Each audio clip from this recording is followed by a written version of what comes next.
Warahmatullahi wabarakatuh. Selamat pagi, Salve. Yang terhormat Bapak Ibu dosen penguji ujian kinerja.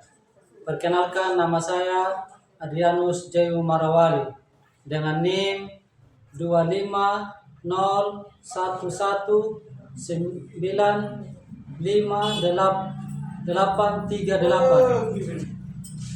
Mahasiswa PPG Guru dalam Jabatan tahap 2 tahun 2025. Program Studi Pendidikan Pancasila dan Kewarganegaraan di LPTK Nusa Cendana, Kupang. Pada hari ini saya akan melaksanakan praktik pembelajaran dalam rangka uji kinerja di SMAK Santo Yohanes Naumann dengan materi harmonisasi hak dan kewajiban asasi manusia dalam perspektif Pancasila.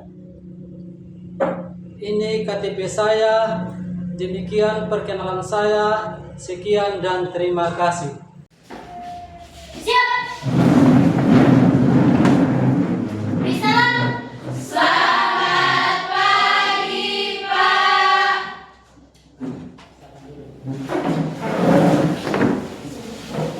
Apa kabar anak-anak? Selalu happy, tetap semangat, luar biasa. Masih semangat? Masih. Oke. Sebelum kita mulai pelajaran, kami satu-satu untuk pimpin kita dalam doa. Bapak Guru dan teman-teman, mari kita berdoa dalam nama Bapa, Putra, dan Roh Kudus. Amin. Ya Bapa yang bertahta di dalam kerajaan surga, terima kasih atas segala kasih dan penyertaan yang masih Engkau berikan kepada kami. Hari ini kami anak-anakmu hendak melakukan pembelajaran. Semoga apa yang kami perbuat sebentar boleh sesuai dengan kehendak-Mu. Ini doa, ini harapan kami. Engkau kami puji kini dan sepanjang segala masa. Amin. Dalam nama Bapa dan Putra dan Roh Kudus. Amin. Ya, dengan absen ya. Ya. Tiara, Hadir, Pak. Angel, Hadir, Pak. Berlin, Hadir Pak. Belinda. Hadir, Pak. Kesepakatan. Kelas. Apa kita punya kesepakatan? Masih sehat waktu. Mengikuti pelajaran dengan aktif. Menghargai sesama siswa dan guru. Sebelum kita mulai pelajaran, mari kita menyanyikan lagu nasional Marga Pancasila. Ayo berdiri.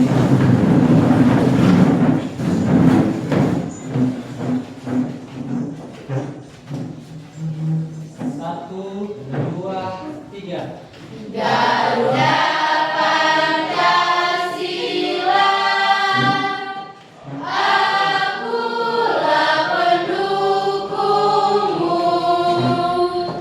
patriot proklamasi, sedia berkorban untukmu. Pancasila dasar negara, rakyat. Apa yang kalian ketahui tentang HAM? HAM adalah hak dasar yang dimiliki setiap orang sejak lahir. Ya. Beri tepuk tangan buat ini Materna.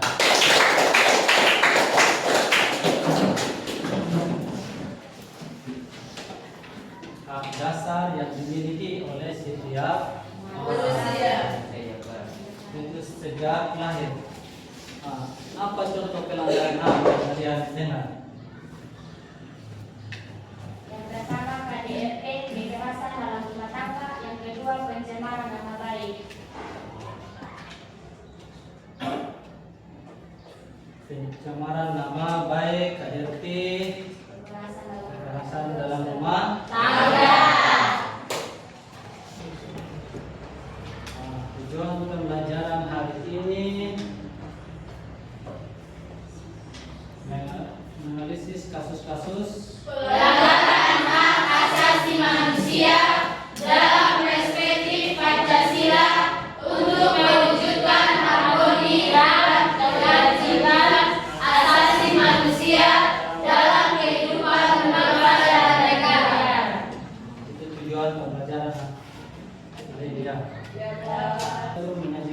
hasil analisis kasus-kasus pelanggaran hak asasi manusia itu dalam perspektif Pancasila. Itu untuk mewujudkan harmoni hak dan ketertiban asasi manusia dalam kehidupan berbangsa dan bernegara. Nah, yang ketiga, memahami Substansi hak dan kewajiban asasi manusia dalam perspektif Pancasila. Hak asasi manusia. Hak asasi manusia adalah hak dasar yang melekat setiap manusia itu sejak lahir sebagai anugerah Tuhan yang Maha Esa. Nah, ciri-ciri hak asasi itu hakiki. Hakiki itu ada sejak lahir dan tidak diberikan kepada orang lain atau pihak lain. Universal. Universal itu berlaku untuk semua orang tanpa memandang status. Tidak dapat dicabut. Tidak dapat dicabut itu tidak bisa dicabut atau diserahkan kepada Pihak lain. pihak lain. Tidak dapat dibagi. Setiap orang berhak mendapatkan semua jenis hak asasi, baik hak sipil maupun hak ekonomi, politik, sosial, dan budaya. Contoh hak untuk hidup, hak atas kebebasan, hak atas kebahagiaan, hak atas keadilan.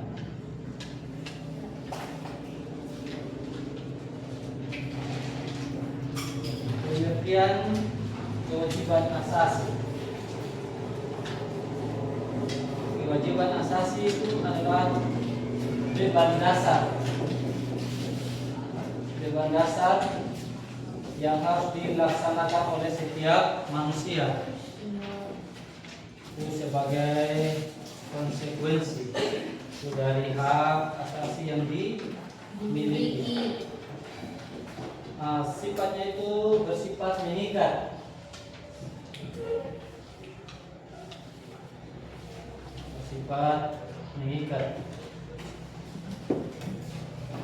Dan harus dilaksanakan tanpa pengecualian.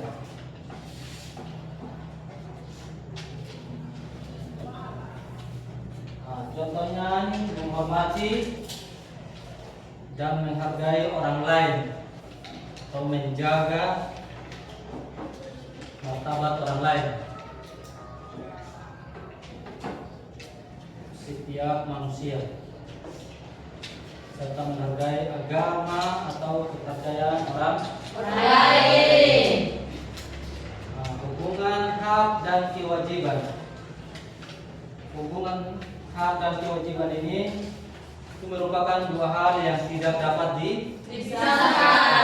dipisahkan dan memiliki hubungan sebab akibat.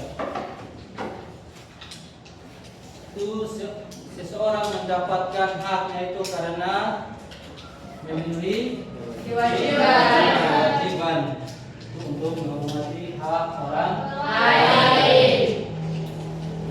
Tanpa keseimbangan antara hak dan kewajiban itu akan menjadi ketidakadilan atau ketidakkeseimbangan atau kekacauan.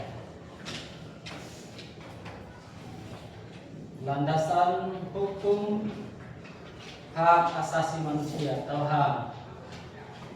Di Indonesia itu meliputi Undang-Undang Negara Republik Indonesia itu tahun 1945.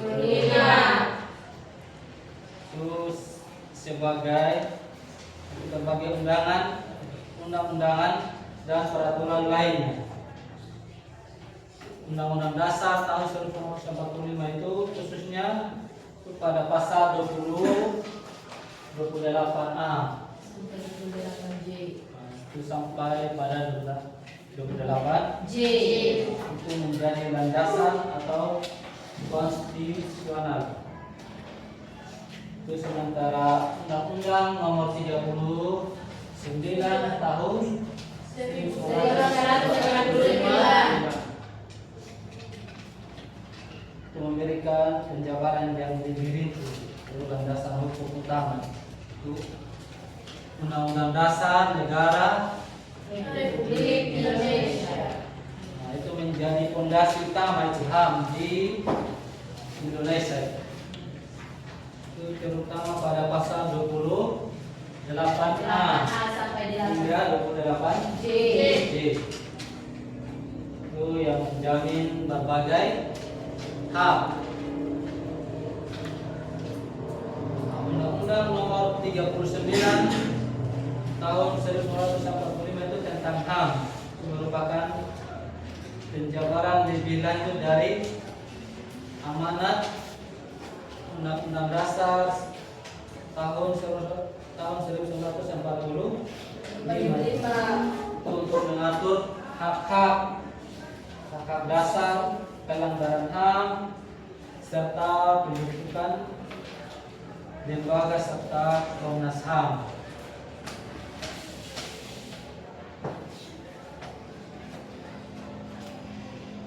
Itu deklarasi universal HAM. Indonesia itu mengakui deklarasi ini sebagai salah satu landasan hukum sepertinya yang tertera dalam beberapa undang-undang yang mengesahkan perjanjian internasional, itu landasan hukum lainnya.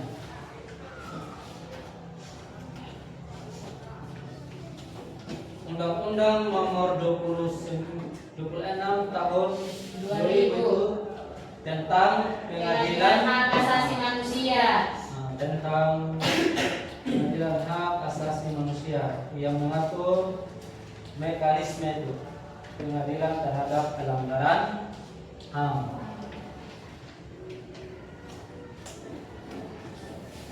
Undang-Undang Nomor 12 Tahun 2005 itu tentang pengesahan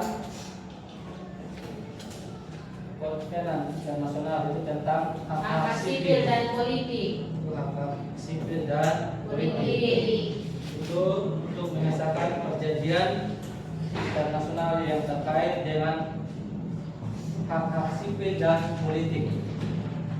Dalam perspektif Pancasila itu adalah penghormatan terhadap martabat manusia, itu yang didasarkan pada nilai-nilai Pancasila, itu yang berarti hak asasi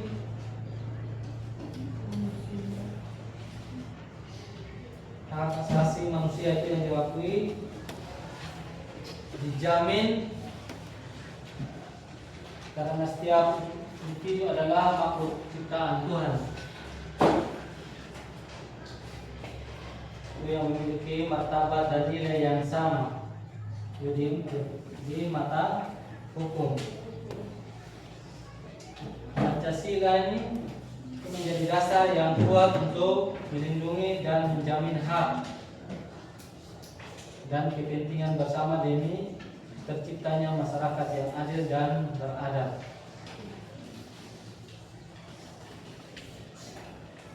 Implementasi HAM dalam setiap sila Pancasila. Itu sila pertama, apa bunyinya sila pertama? Ketuhanan Yang Maha Esa. Ketuhanan Yang Maha Esa. Sesuai sila pertama itu menjamin hak warga negara.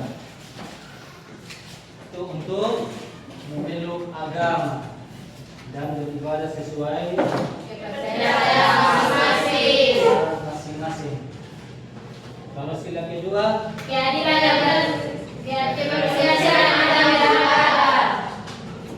kemanusiaan yang adil dan Beradab.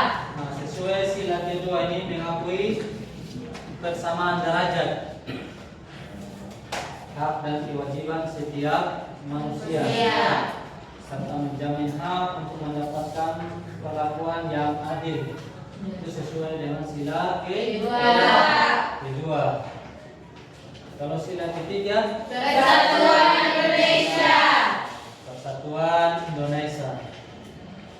Persatuan Indonesia ini mengutamakan persatuan dan keselamatan bangsa di atas kepentingan pribadi.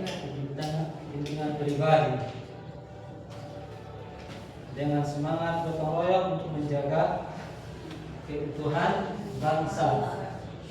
Nah, itu sesuai sila ketiga. Kalau sila keempat, Kegiatan yang dipimpin oleh hikmat kebijaksanaan dalam permusyawaratan perwakilan. sesuai sila keempat ini menghargai setiap warga negara untuk menyampaikan pendapat atau saran di dalam dan musyawarah mufakat tanpa tekanan, serta mengutamakan kepentingan negara dan masyarakat. Bentuk kelompok dulu.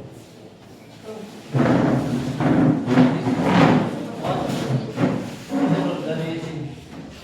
1, 2, 3. 4.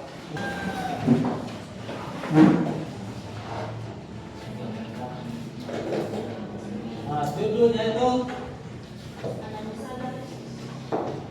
analisis pelanggaran HAM dalam Perspektif Pancasila. Nah, tujuannya untuk menganalisis pelanggaran pelanggaran HAM, mencari solusi dasar. Berdasarkan Nilai-nilai Pancasila. berdasarkan nilai-nilai Pancasila.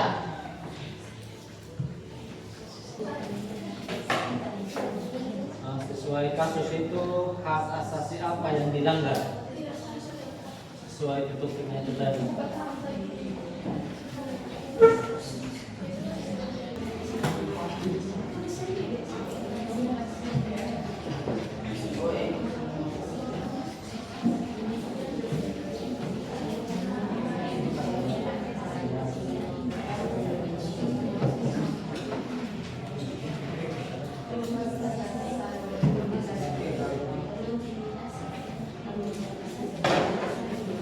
Sudah Isan? Sudah.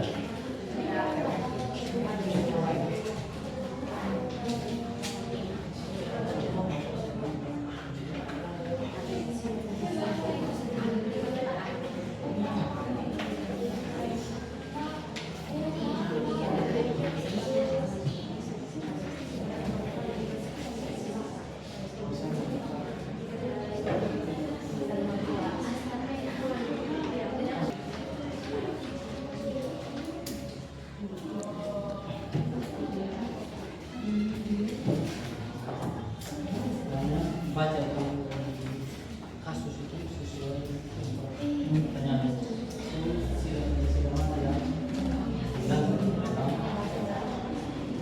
dalam kasus.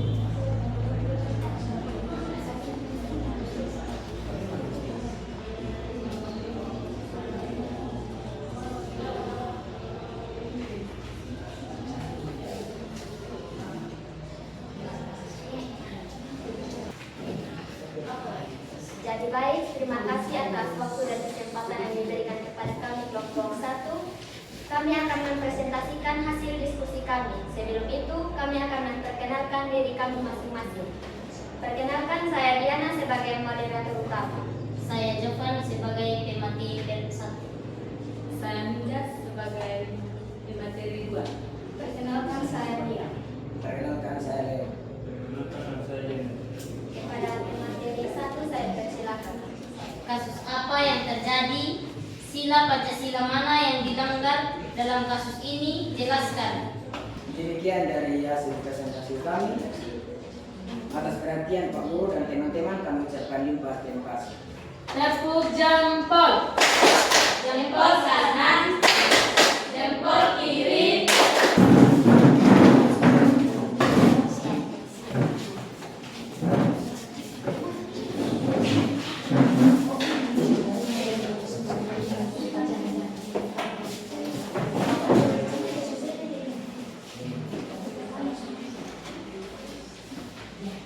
kasih atas waktu dan kesempatan yang diberikan oleh kelompok kami, kelompok 2. Sekarang kami akan mempresentasikan hasil kerja diskusi kami. Judul analisis kasus pelanggaran HAM dan perspektif Pancasila.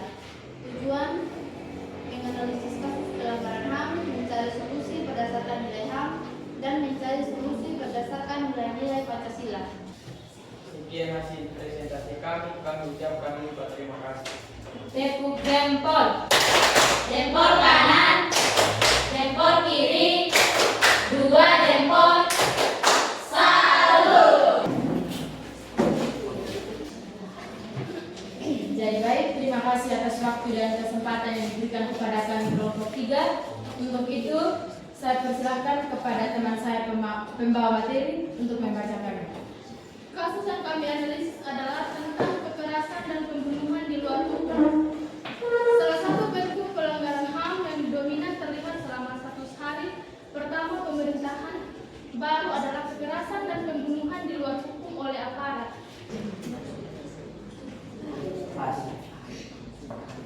Sekian hasil presentasi kami. Jika ada tutur kata yang salah, kami mohon maaf. Sekian dan terima kasih. Tepuk jempol.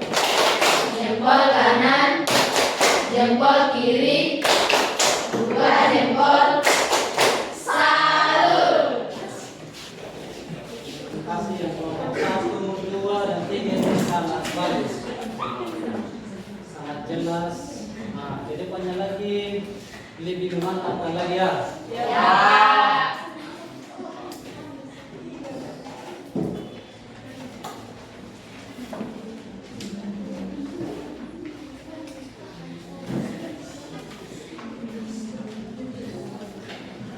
Karena itu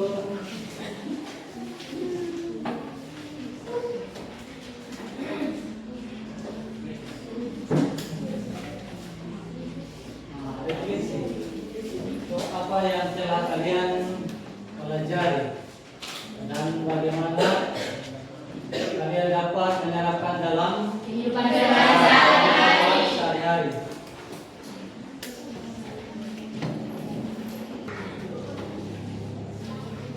Hak dasar yang melekat pada setiap manusia itu sejak lahir. Hak warga negara kah, kewajiban asasi, hak asasi manusia, atau pakai tulis saja. Tulis di kertas. Sudah nomor 1. Sudah. Nomor 2. Nomor 2. Berikut ini yang merupakan contoh hak asasi manusia adalah apa?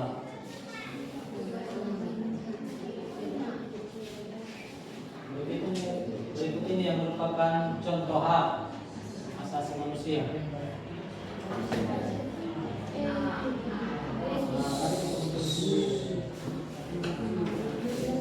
Tiga. Nilai Pancasila yang menjamin hak kebebasan beragama. Itu sesuai sila keberapa dan nilai Pancasila yang menjamin hak kebebasan beragama.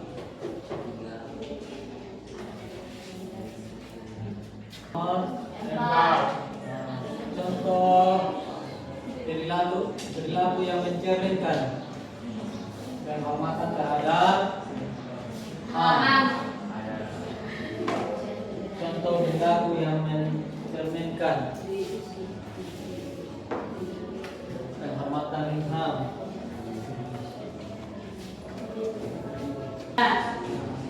Yang nomor 5.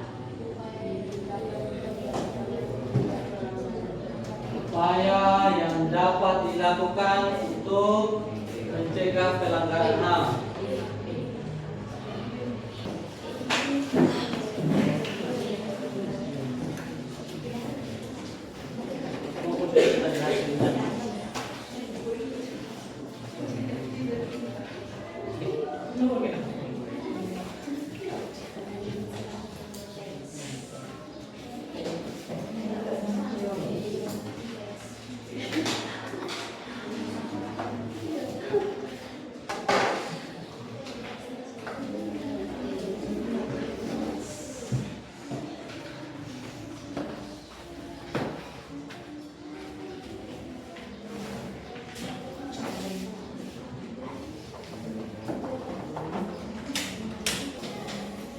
materi berikutnya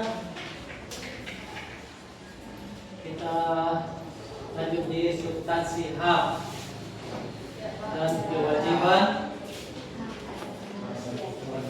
hak asasi manusia.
Sekian pertemuan hari ini. Mari kita tutup dengan Doa. Ayo bangun.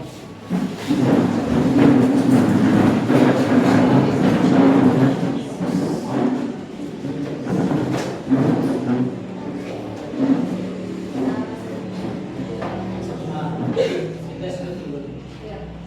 Tangan ke atas. 1, 2, 3.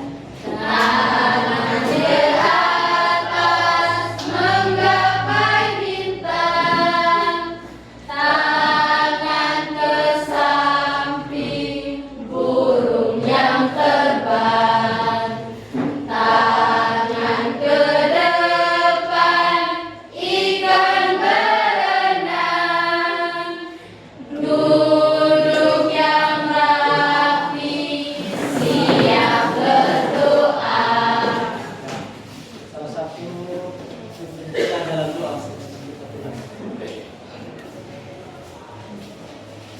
Guru dan teman-teman, mari kita satu dalam doa. Dalam nama Bapa, Putra dan Roh Kudus. Alamat Tunggal, Bapa, Putra dan Roh Kudus. Terima kasih atas penyertaan-Mu dari awal pembelajaran kami hingga pada akhirnya.